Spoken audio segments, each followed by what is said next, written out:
के साए आपके सामने।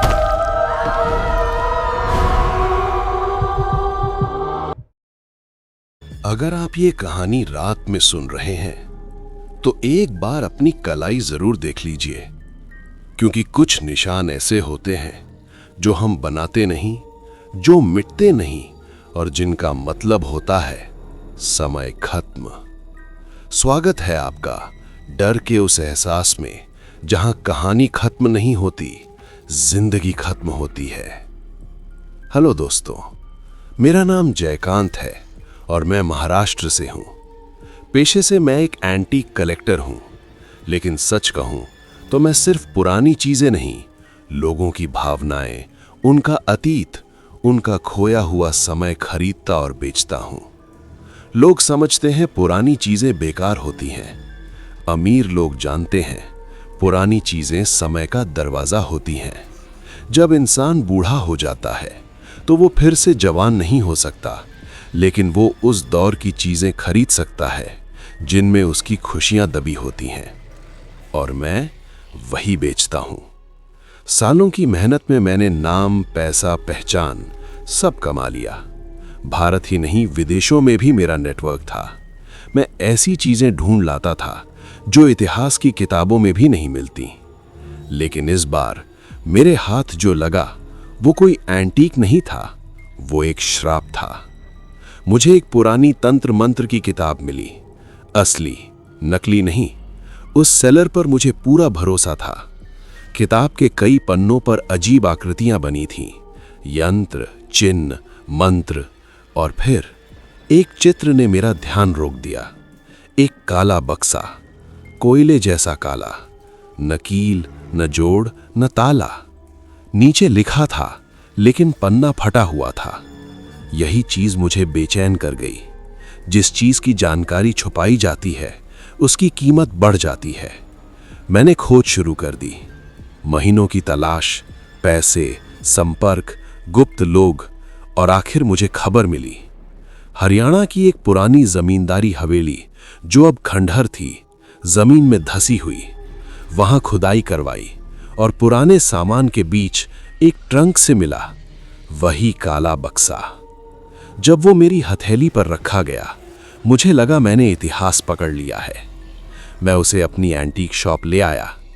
कई लोग मुझसे संपर्क कर रहे थे, ब्लैक बॉक्स हमें दे दो, जो कीमत कहो देंगे। लेकिन कोई ये नहीं बताता था अंदर क्या है। तब मेरे अंदर लालच नहीं, जिज्ञासा जागी। मैंने सोचा, मैं खुद अमीर हूं, दूसरों के लिए बहुत खरीदा बेचा, एक चीज अपने लिए रख लूं तो। मेरी उम्र 40 हो चुकी थी, शादी नहीं की, अकेला रहता था, और सच कहूं डर का एहसास मुझे पसंद था। उस रात 11 बजे मैंने बक्सा सामने रखा। कोयले की गंध, लेकिन बनावट लकड़ी जैसी। जोड़ दिखाई नहीं दे रहे थे। किताब की याद आई, बीच में नाखून फंसाओ, ऊपर खींचो, एक स्टिक निकलेगी। मैंने वैसा ही किया। स्टिक निकली, ढक्कन खुला। मैंने अंदर झांका, खाली, और अगले ही पल बक्सा मेरे हाथों में राख बन गया। न धुआं, न आग, बस राख। मेरे हाथ काले हो गए। मैं घबरा गया। राख झाड़ी, हाथ धोने बाथरूम गया। हाथ साफ हो गए, लेकिन कलाई पर राख चिपकी रह गई, जैसे चमड़ी के अंदर घुस गई हो। मैंने रगड़ा, साबुन लगाया, और तभी देखा मेरी कलाई पर लाल निशान उभर आया। एक तारीख, आज से ठीक 6 महीने बाद की, जैसे किसी ने खून से लिख दिया हो। मैं सीधा डॉक्टर के पास गया। उसने कलाई देखी, हंसा। नया टैटू है, रिएक्शन हो गया। मैंने कहा, मैंने टैटू नहीं बनवाया। वो मुस्कुराया, मुझे पागल समझा, लेकिन मैं जान चुका था ये उस बक्से से जुड़ा है। एक हफ्ता मैं दोस्तों से पूछता रहा, सब मजाक उड़ाते। कोई कहता किसी लड़की ने नशे में टैटू बना दिया होगा, कोई कहता भ्राम है, लेकिन मैं डर चुका था। अगले दिन मैं लंदन गया। एक जानकार था जो बक्सा खरीदना चाहता था। मैं उसके घर पहुंचा, कलाई दिखाई। उसका चेहरा उतर गया। उसने सिर पकड़ लिया। तुमने खुद खोल लिया? मैंने कहा, हां, अंदर कुछ नहीं था। वो बोला, वो श्रापित बॉक्स था जिसे दिया जाता है बदला लेने के लिए। जो खोलता है उस पर श्राप लग जाता है। राख बनना मतलब श्राप सक्रिय। मैंने कांपते हुए पूछा, और ये तारीख? उसने धीमे कहा, ये तुम्हारी मौत की तारीख है। मेरे पैरों तले जमीन खिसक गई। कोई उपाय, कोई काट? नहीं, 6 महीने जी लो जिंदगी। मैंने उसकी बात नहीं मानी। दुनिया भर के जानकारों से मिला, हर जवाब एक जैसा। ब्लैक बॉक्स बराबर बिना सबूत का कत्ल। तारीख तय हो चुकी है। 1 महीना बीत गया, फिर 2। तांत्रिक, जादूगर सब बोले, ये मौत के दूत की मुहर है। मैं टूट गया। काम बंद, पैसे बेकार लगने लगे। मैं दोस्तों से मिलने लगा, अलविदा कहने। फिर अमेरिका गया, एल्बर्टो जूनियर से मिलने। उसके पिता से मेरी दुश्मनी थी, पर दोस्ती भी रही थी। बातों में उसने मुझे अपने पिता की किताबें दिखाई। उसी में ब्लैक बॉक्स के पूरे पन्ने थे। उसने पढ़कर कहा, एक तरीका है बचने का। मेरे अंदर उम्मीद की चिंगारी चली। लिखा था, ये तारीख मौत के दूत ने लिखी है। इसे मिटाने के लिए इस दुनिया के पार जाना होगा, मरकर नहीं, जिंदा। एक बस का सफर करना होगा मौत के दुनिया में। वहां के दरवाजे को छूकर लौटाओ तो तारीख मिट सकती है। इसके बाद मैं साइबेरिया गया। वहां ऐसे लोग थे जो ब्लैक बॉक्स बनाना जानते थे। उन्होंने तरीका बताया। एक गुफा, जमीन के नीचे पानी से भरा टब, ऊपर पेट्रोल, आग की परत, खून के छींटे, दिए, मोमबत्तियां। मैंने भारत में गुफा ढूंढी, सब खुद किया। पानी में लेटा, ऊपर आग जलाई, और फिर आग और पानी के बीच एक परत खुलने लगी। दुनिया फटती हुई लगी। अचानक पानी गायब, आग गायब, और गुफा में खड़ी थी एक जंग लगी पुरानी बस। लोहे के टायर, बिना शीशे की खिड़कियां। मैं समझ गया, मौत की दुनिया का सफर शुरू। मैं बस में चढ़ गया। कोई ड्राइवर नहीं, बस खुद चलने लगी। दीवार के पार, जमीन के अंदर, नीचे और नीचे। फिर एक संकरी सुरंग में रुक गई। मैं आगे गया, ड्राइवर सीट खाली, लेकिन सांसों की आवाज। और एक आवाज गूंजी, अपनी सीट पर बैठ जाओ। मैं जम गया। आवाज बोली, तुम जिंदा हो, नियम मानोगे तो बचोगे। बस रुके तो बाहर मत देखना। कोई नाम पुकारे, जवाब मत देना। बस में सोना मत। मैं चुपचाप सीट पर बैठ गया। बस फिर चल पड़ी। अब ऊपर जा रही थी, और बाहर तबाही, जली इमारतें, धुआं, कोई पेड़ नहीं, कोई जीवन नहीं। मैं समझ गया, मैं अब उस दुनिया में हूं जहां से लोग वापस नहीं आते, और बस आगे बढ़ती जा रही थी। बस धीरे धीरे उस उजड़ी हुई दुनिया में आगे बढ़ रही थी। खिड़कियों से आती हवा ठंडी नहीं थी, जली हुई थी, जैसे राख उड़ रही हो। मेरे गले में जलन होने लगी। मैंने याद किया, बाहर मत देखना जब बस रुके। लेकिन अभी बस चल रही थी, इसलिए मैं देख सकता था। दूर तक टूटी इमारतें थीं, कुछ ऐसे झुकी हुई जैसे गिरते गिरते रुक गई हों। आसमान काला नहीं था, लाल था, जैसे कहीं सूरज नहीं, सिर्फ आग हो। बस के अंदर सन्नाटा था। फिर मुझे एहसास हुआ, मैं अकेला नहीं हूं। मेरे सामने वाली सीट पर कोई बैठा था। मैंने पहले ध्यान नहीं दिया था। उसका शरीर झुका हुआ, कपड़े पुराने, चेहरे पर धूल जमी हुई। वो धीरे धीरे सिर उठा रहा था। मैंने खुद को रोका, बात नहीं करनी। उसकी आंखें खुली। आंखें थी ही नहीं, सिर्फ काले गड्ढे। मेरे पूरे शरीर में झुरझुरी दौड़ गई। उसने मुंह खोला, लेकिन आवाज नहीं निकली, सिर्फ हवा निकली, जैसे कोई डूबते समय सांस लेने की कोशिश करता है। फिर पीछे की सीटों से भी हलचल होने लगी। 1, 2, 3। पूरी बस में लोग बैठे थे, लेकिन कोई भी जिंदा जैसा नहीं दिख रहा था।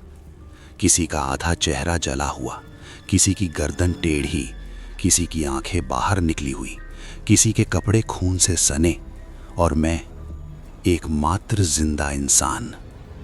बस अचानक झटके से रुक गई। मेरे दिल की धड़कन रुकने जैसी हुई। नियम याद आया, बस रुके तो बाहर मत देखना। लेकिन इंसान की सबसे बड़ी दुश्मन चीज है जिज्ञासा। बाहर से आवाज आई, जयकांत। मैं जम गया। वो आवाज मेरी मां की थी। बेटा, इधर देख। मेरी आंखों में पानी आ गया। मां की मौत सालों पहले हो चुकी थी। मां, शब्द होठों तक आया, लेकिन मैंने दांत भींच लिए। नियम नंबर 2, कोई नाम पुकारे तो जवाब मत देना। आवाज फिर आई, इस बार रोती हुई। तू मुझे भूल गया बेटा, देख तो सही। मेरे हाथ सीट पकड़कर सफेद हो गए। पूरी बस में बैठे वो मरे हुए लोग अब मेरी तरफ मुड़ रहे थे, जैसे इंतजार कर रहे हों मैं गलती करूं। मैंने आंखें बंद कर लीं। आवाज अचानक गुस्से में बदल गई। देख। बस की खिड़की के शीशे की जगह अंधेरा था, लेकिन उस अंधेरे से एक हाथ अंदर आने की कोशिश कर रहा था। जला हुआ हाथ, लंबी उंगलियां। वो शीशे की जगह से अंदर घुसने की कोशिश कर रहा था। मैं चिल्लाना चाहता था, लेकिन आवाज नहीं निकली। तभी बस खुद चल पड़ी। आवाज गायब, हाथ गायब। मैं पसीने में भीग चुका था। बस अब एक जगह से गुजर रही थी जहां सड़क नहीं, हड्डियां बिछी थी। टायर उनके ऊपर से गुजरते तो कर कर की आवाज आती। मेरे सामने बैठा वो बिना आंखों वाला आदमी अचानक खड़ा हो गया। धीरे धीरे मेरे पास आया। उसकी चाल टूटी हुई थी, जैसे हड्डियां सही से जुड़ी नहीं। वो मेरी सीट के सामने खड़ा हो गया। मेरा चेहरा उसके चेहरे से कुछ इंच दूर। उसके मुंह से बदबू आ रही थी, सड़ी लाश जैसी। वो फुसफुसाया, तुम जिंदा हो। मैंने जवाब नहीं दिया। वो मुस्कुराया और उसके गाल का मांस गिर गया। जिंदा लोग ज्यादा स्वादिष्ट होते हैं। मेरे रोंगटे खड़े हो गए।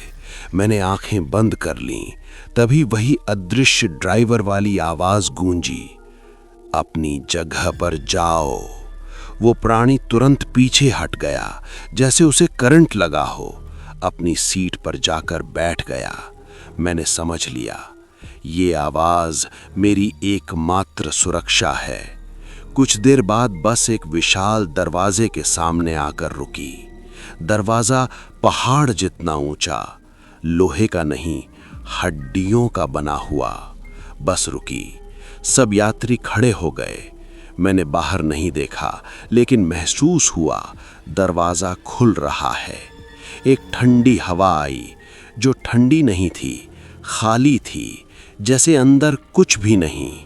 आवाज आई, ये पहला द्वार है। यहाँ उतरने वाले कभी वापस नहीं आते। बस के कुछ यात्री उतर गए। उनके पैर जमीन को छूते ही वो धुएं में बदल गए। मेरे दिल की धड़कन इतनी तेज थी कि कानों में सुनाई दे रही थी। आवाज फिर आई, तुम्हें अंतिम द्वार तक जाना है, सोना मत। मुझे अचानक नींद आने लगी, भारी अजीब नींद, जैसे किसी ने दिमाग पर वजन रख दिया हो। मेरी पलकें झुकने लगीं। पीछे से फुसफुसाहट, सो जाओ, थक गए हो, आराम कर लो, यहीं खत्म कर दो। मैंने खुद को जोर से चुटकी काटी। खून निकल आया। दर्द से आंख खुली रही। बस फिर चल पड़ी। अब अंधेरा बढ़ता जा रहा था। सामने सिर्फ एक चीज दिख रही थी, दूर एक रोशनी, शायद वही अंतिम दरवाजा। और मुझे एहसास हुआ, अभी तक जो देखा वो सिर्फ शुरुआत थी। असली मौत अभी इंतजार कर रही थी। बस उस रोशनी की तरफ बढ़ रही थी। लेकिन जितना वो पास आ रही थी रोशनी उतनी ही कमज़ोर लगने लगी, जैसे रोशनी नहीं किसी अंधेरे का मुंह हो। मेरी पलकों पर अब भी नींद का बोझ था। हर सेकंड ऐसा लग रहा था कि मैं बेहोश हो जाऊंगा। तभी बस के फर्श से आवाज़ आई, खरच खरच खरच। मैंने नीचे देखा। लोहे के फर्श के बीच एक दरार उभर आई थी और उस दरार के अंदर से काली उंगलियां बाहर निकल रही थीं, पतली, लंबी, नाखून टूटे हुए। वो उंगलियां मेरे जूते को छूने की कोशिश कर रही थीं। नियम याद आया, बस चल रही हो तो सुरक्षित है, लेकिन ये चीज़ बस के अंदर से ही आ रही थी। मैंने पैर सीट पर चढ़ा लिए।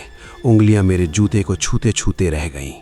तभी सामने बैठे एक यात्री ने अचानक अपना सिर मेरी तरफ घुमा दिया। इस बार उसका चेहरा साफ दिखा। वो मैं था, मेरी ही शक्ल, लेकिन आंखें काली और चेहरा सड़ा हुआ। वो मुस्कुराया, बहुत दूर आ गए, अब लौटना मुश्किल है। मैंने चेहरा दूसरी तरफ घुमा लिया। वो बोला, तुम्हारी जगह मुझे जाना था, तुम गलत रास्ते आ गए। मेरी सांस तेज हो गई। ये भ्रम है या इस दुनिया का खेल?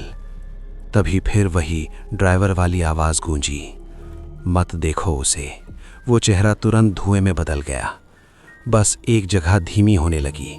आसपास अब इमारतें नहीं थी, सिर्फ ज़मीन जो हिल रही थी, जैसे मिट्टी नहीं शरीर हो नीचे। बस के टायर दबते तो नीचे से कराहने की आवाज़ आती, रुको, बचाओ। मैंने कान बंद कर लिए। बस फिर रुक गई। दिल गले में आ गया। नियम, बस रुके तो बाहर मत देखना। लेकिन इस बार बस के अंदर से आवाज़ आई।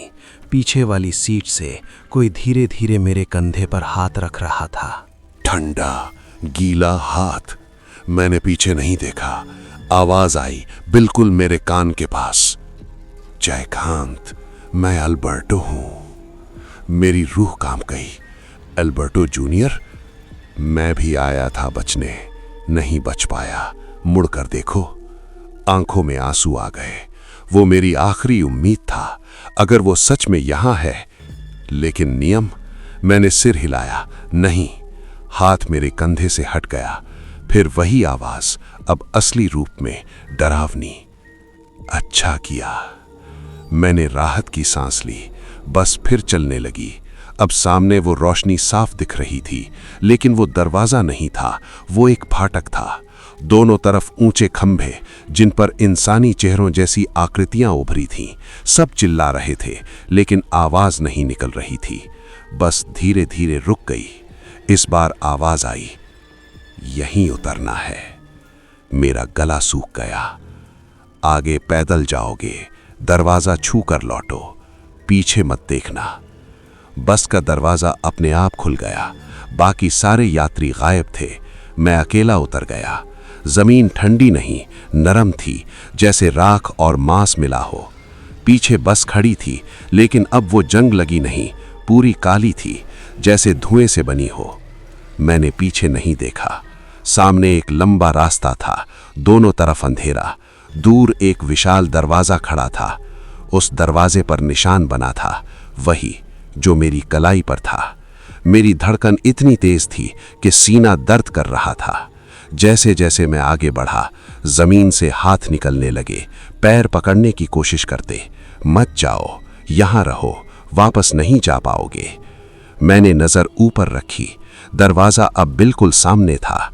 उसकी ऊंचाई का अंदाजा लगाना नामुमकिन था। मैंने हाथ आगे बढ़ाया और तभी पीछे से आवाज आई, जयकांत, रुक जाओ। ये आवाज मेरी अपनी थी। दरवाजा मेरे सामने था, इतना विशाल कि मैं उसकी सतह का अंत नहीं देख पा रहा था। काला, चिकना, और उस पर उभरा वही चिन्ह जो मेरी कलाई पर जल रहा था। मेरा हाथ दरवाजे से बस कुछ इंच दूर था। तभी पीछे से आवाज आई, जयकांत, रुक जाओ। मैं जम गया। वो मेरी ही आवाज थी। मैंने पीछे नहीं देखा, लेकिन कदमों की आहट सुनाई दी। कोई मेरी तरफ आ रहा था। फिर वो मेरे बगल में आकर खड़ा हो गया। मैंने साइड से देखा। वो मैं था, लेकिन उसके चेहरे पर डर नहीं था, शांति थी। वो बोला, अगर दरवाजा छुआ तो लौट तो जाओगे, लेकिन वो तुम नहीं रहोगे। मेरी सांस अटक गई। मैं वही हूं जो इस रास्ते में पहले आया था। मैंने भी दरवाजा छुआ था। तो तुम जिंदा कैसे? मैंने धीरे पूछा। वो मुस्कुराया। शरीर जिंदा रहता है, अंदर कुछ बदल जाता है। मैंने उसकी आंखों में देखा। वो खाली थी, बिल्कुल वैसी जैसे बस में बैठे लोगों की। मत छुओ, उसने कहा। यह तारीख मौत नहीं है, ये एक सौदा है। दरवाजा छूते ही श्राप हटेगा, लेकिन उसकी जगह कुछ और आ जाएगा। मेरे दिमाग में तूफान चल रहा था। अगर नहीं छुआ तो 6 महीने बाद मौत तय, अगर छू लिया तो जिंदा, लेकिन क्या बनकर? तभी मेरी कलाई जलने लगी। तारीख लाल से काली होने लगी। दर्द असहनीय, जैसे कोई अंदर से काट रहा हो। जमीन से निकलते हाथ अब मेरे पैरों को पकड़ चुके थे। पीछे वाली मेरी ही शक्ल वाला इंसान बोला, समय खत्म। मैंने दांत भींचे। मैं मरना नहीं चाहता था। डर इंसान से क्या क्या नहीं करवाता। मैंने झटके से हाथ आगे बढ़ाया, दरवाजे को छू लिया। सब कुछ शांत, कोई आवाज नहीं, कोई दर्द नहीं। फिर अचानक एक झटका, जैसे किसी ने मुझे ऊंचाई से गिरा दिया हो। मैं गुफा के टब में था, पानी में पड़ा हुआ। ऊपर आग बुझ चुकी थी। मैं हांफते हुए उठा। मैं वापस था, जिंदा। मैंने कलाई देखी, तारीख गायब। मेरी आंखों से आंसू निकल आए। मैं बच गया, मैं सच में बच गया। कई दिन तक मैं कुछ नहीं बोला। शॉप बंद रखी, घर में अकेला। एक रात आईने में खुद को देखा और जम गया। मेरी आंखों में कुछ बदल गया था। रंग वही, पर गहराई नहीं, जैसे अंदर कोई नहीं। नींद नहीं आती थी, दिल की धड़कन धीमी लगती। खाना खाने का मन नहीं करता। लोगों की आवाजें दूर से आती लगती। और फिर एक दिन एक आदमी मेरी शॉप पर आया, अमीर, कलेक्टर। उसने पूछा, सुना है तुम्हारे पास ब्लैक बॉक्स था? मैंने उसकी आंखों में देखा। मुझे अचानक सब समझ आ गया। दरवाजा सिर्फ तारीख नहीं मिटाता, वो जगह खाली कर देता है। जिसे छूता है वो लौटता है, लेकिन मौत की दुनिया को एक नया रास्ता दे आता है। मैंने शेल्फ खोली। वहां एक नया काला बक्सा रखा था। मैंने कभी बनाया नहीं, लेकिन वो था कोयले जैसा। मैंने उसे हाथ में लिया। इस बार वो राख नहीं बना। मैंने मुस्कुराकर कहा, कीमत ज्यादा होगी। उस आदमी ने कहा, दे दूंगा। मैंने बक्सा उसे दे दिया, जैसे किसी ने मुझे दिया था। उस रात पहली बार मुझे नींद आई, गहरी, सुकून भरी। सपने में वही बस दिखी। इस बार ड्राइवर की सीट पर मैं बैठा था और आवाज आई, अगला।